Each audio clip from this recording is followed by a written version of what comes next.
এই ইমামে আবু হানিফা একদিন মসজিদে ঢুকছে। মসজিদে ঢোকার পরে ইমাম আবু হানিফা দেখতে পারলেন একজন ব্যক্তি ওযু করতেছে। ওযু করা দেখে ইমাম আবু হানিফা একটা হাসি মারলেন, একটা হাসি দিলেন। দেখবেন সমাজের মধ্যে ইমাম সাহেবদের দোষ ধরার জন্য মানুষের কোনো অভাব নাই। ইমাম সাহেব কেন তাড়াতাড়ি হাঁটে? মনে হয় ক্ষুধা লাগছে। ইমাম সাহেব আস্তে হাঁটলে মনে হয় পেটটা বেশি ভরে গেছে, হাঁটতে পারে না। ইমাম সাহেবের পায়ে পায়ে দোষ। ইমাম আবু হানিফা রাহমাতুল্লাহ আলাইহি মসজিদের মধ্যে ঢুকলেন। ঢোকার পর যখন একটু হাসি দিলেন, হাসি দেওয়ার কারণে সমাজের লোক বলে উনি বলে বড় ইমাম, উনি কেন এই ব্যক্তির ওযু করা দেখে হাসলো? ইনার বিচার বসাইতে হবে। ইমামে আবু হানিফার বিচার বসানো হলো। ইমাম আবু হানিফাকে বলা হলো, আপনি কেন হাসলেন ওই ব্যক্তির ওযু করা দেখে? ইমাম আবু হানিফা বলে, আমি যা দেখি তোমরা তা দেখো না।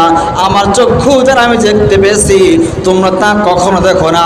আমি যখন দেখলাম ওই ব্যক্তি ওযু করতেছে, ওযু করার সময় যখন ব্যক্তি তার মুখের মধ্যে কুলি করার জন্য পানি নিছে, আমি দেখতে পারলাম ওযুর পানির সঙ্গে তার মুখের সমস্ত গুনাহগুলো ঝরে পড়ে গেছে। সুবহানাল্লাহ। এই জন্য আমি হাসলাম।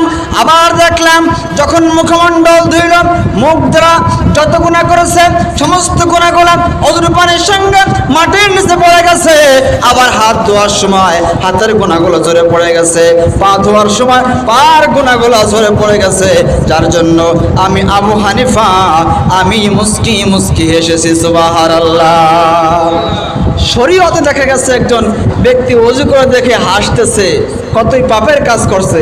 কিন্তু হাকিকতে দেখেন ইমাম আবু হানিফা নিজের চক্ষু দ্বারা দেখছে বেটা গুনাহ ঝরে যায়, এই জন্য মুস্কি মুস্কি হাসছে।